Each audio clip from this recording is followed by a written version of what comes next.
dientes sellados que al paso de los siglos revelan sus misterios, tesoros ocultos que guardan el acontecer humano a través de los años. Desde la antigua Babilonia hasta el espacio exterior, las cápsulas del tiempo.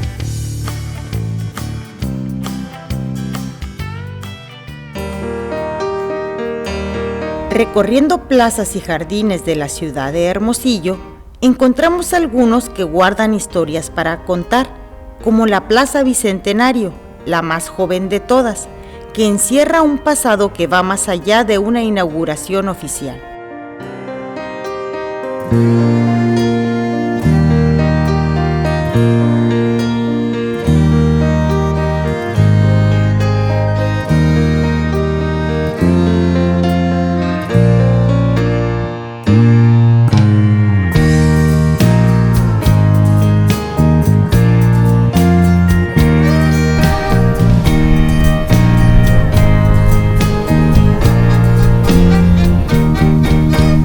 Los espacios públicos de esparcimiento, como plazas, parques y jardines, son lugares indispensables en la vida de cualquier ciudad. Hermosillo no ha sido la excepción, y en la plaza en que me encuentro hoy en día es quizá una de las más jóvenes de la ciudad, la Plaza Bicentenario, llamada así precisamente porque fue inaugurada en el año 2010, cuando se celebraba el bicentenario del inicio de la Guerra de Independencia. Se preguntará qué relación tiene esta pequeña plaza en el corazón de la ciudad con esta bebida espirituosa que me encuentro hoy tomando, la cerveza. Pues bien, en este espacio, desde fines del siglo XIX y hasta principios de la década de 1980, se encontró la fábrica de cerveza Cervecería Sonora, donde se producía una de las cervezas más exquisitas de la ciudad. Los invito a que me acompañen en este recorrido por las plazas, parques y jardines más emblemáticos de la ciudad del Sol. Salud.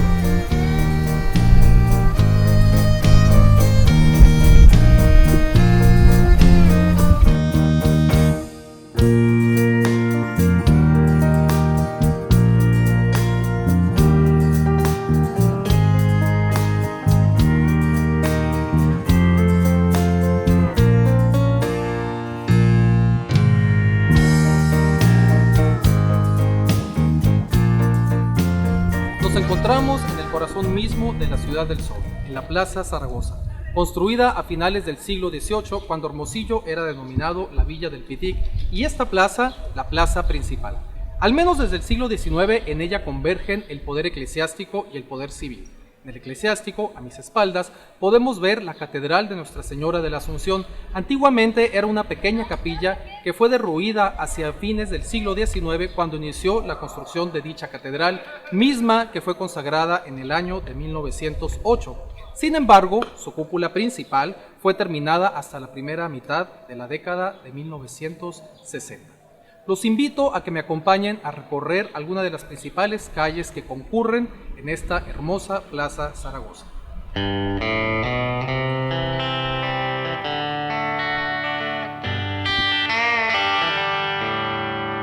Cuatro calles se orientan hacia la Plaza Zaragoza, todas ellas abiertas al tránsito en la misma fecha en la que ésta se inauguró. Por ello son consideradas entre las más antiguas de la ciudad.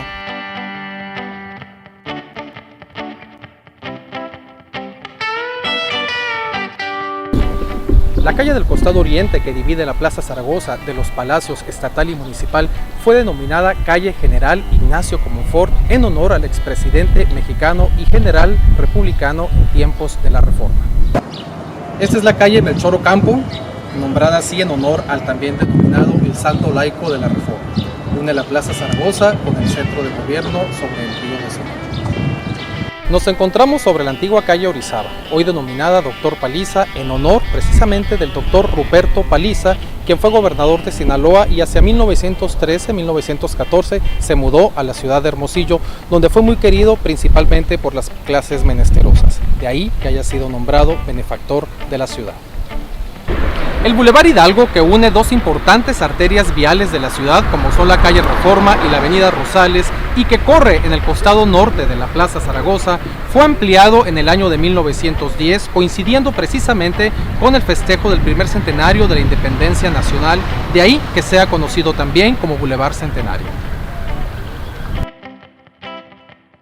Como en cualquier ciudad vieja, en Hermosillo también hay mitos y leyendas tenebrosas. Pero en un sitio tan céntrico y despejado como el Jardín Juárez, muy pocos imaginarían un pasado, por así decirlo, un tanto sombrío, lóbrego. Pocas personas pudieran imaginarse que en el área que hoy me encuentro, anteriormente se encontraba un cementerio. Hacia mediados del siglo XIX, más o menos en 1850, según nos relata don Fernando Galás, en este lugar se abrió un nuevo panteón para sepultar a los hermosillenses, ya que los panteones que hasta entonces existían se encontraban llenos. Este panteón funcionó por lo menos hasta 1884, cuando durante la epidemia de la fiebre amarilla se llenó. De hecho, aquí enterraron al obispo de Sonora cuando el gobierno se opuso a que se le diera sepultura al interior de la Capilla del Carmen. Él también falleció víctima de la epidemia de la fiebre amarilla.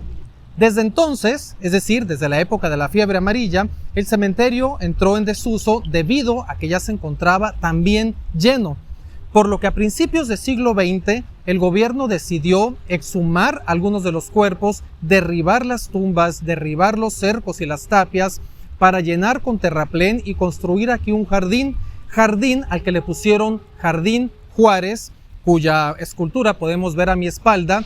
Esto con motivo del centenario del natalicio del Benemérito de las Américas en 1906. Por su cercanía con la estación del ferrocarril, el Jardín Juárez era un lugar de encuentro de los hermosillenses de la época.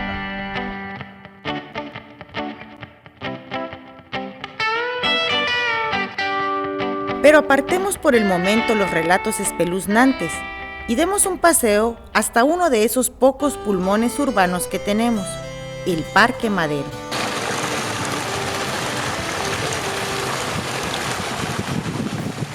En esta área en la que me encuentro, ya desde los últimos años del siglo XIX y las primeras décadas del siglo XX, se encontraba un lago artificial. Un hermoso lago donde las familias hermosillenses de la época venían a pasear, venían a disfrutar del clima, venían a pasear sobre lanchas, a cruzar los puentes y a observar a los patos que se deslizaban sobre el espejo del agua.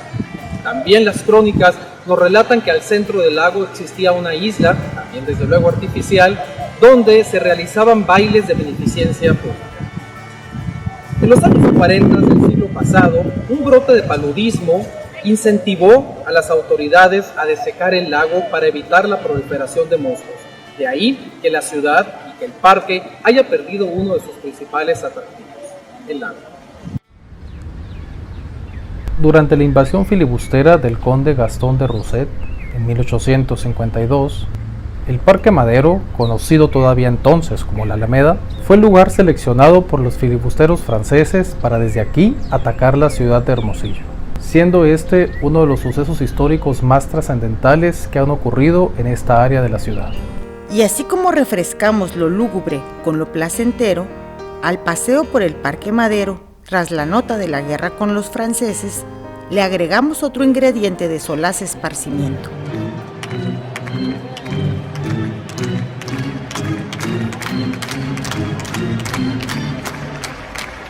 Detrás de mí podemos ver el parque infantil y un poco más atrás un conocido partido político. Anteriormente era parte integral del Parque Madero.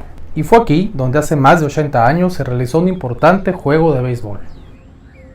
Pero hablando un poco de historia, de acuerdo al cronista de la ciudad, Ignacio Lagarda, a partir de 1908 se creó una liga de béisbol con los equipos de Tucson, Bisbee, Nogales, La Colorada, Empalme y Hermosillo, donde los locales, por cierto, resultaron campeones. El torneo fue realizado en el Parque Ramón Corral, el cual fue nivelado y se instalaron gradas de madera.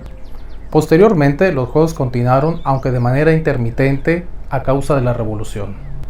Y precisamente ya a partir de esos años, de 1911, el parque cambió de nombre a Parque Madero, como lo conocemos en la actualidad. Hacia 1933-1934, se construyó a mis espaldas la Casa del Pueblo, canchas de tenis y otros espacios deportivos, incluyendo un estadio de béisbol que era una réplica del estadio Venustiano Carranza, construido en 1914 en la Ciudad de México. Este nuevo estadio fue inaugurado con una serie entre el equipo del Paso México y el equipo hermosillense del Partido Nacional Revolucionario, habiendo ganado estos últimos. Y es aquí donde llegamos a la parte más importante y llamativa de los años beisboleros de la ciudad, pues fue el domingo 31 de marzo de 1940 cuando el estadio de la Casa del Pueblo fue sede del primer encuentro en el país de dos equipos de las grandes ligas. Los precios de entrada, de acuerdo al cronista Lagarda, fueron de 10 pesos en grada preferente y 3 pesos en sol. El gobernador del estado, general Anselmo Macías Valenzuela, lanzó la primera bola y por cierto que este fue el primer partido transmitido por la radio. Años después, este estadio fue nombrado Fernando M. Ortiz y 3 décadas pasaron, esto es a mediados de los años 70, durante el gobierno de Faustino Félix Serna, cuando demolieron las instalaciones de la Casa del Pueblo y del estadio para construir en esa área el actual parque infantil.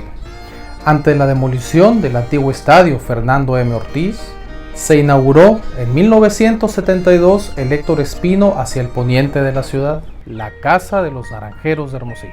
Alguno de aquellos legendarios beisbolistas de ligas mayores, aquí, en nuestra antigua Alameda, de seguro conectó de jonrón para deleite de los hermosillenses de entonces y para el brillo incesante de nuestra historia citadina.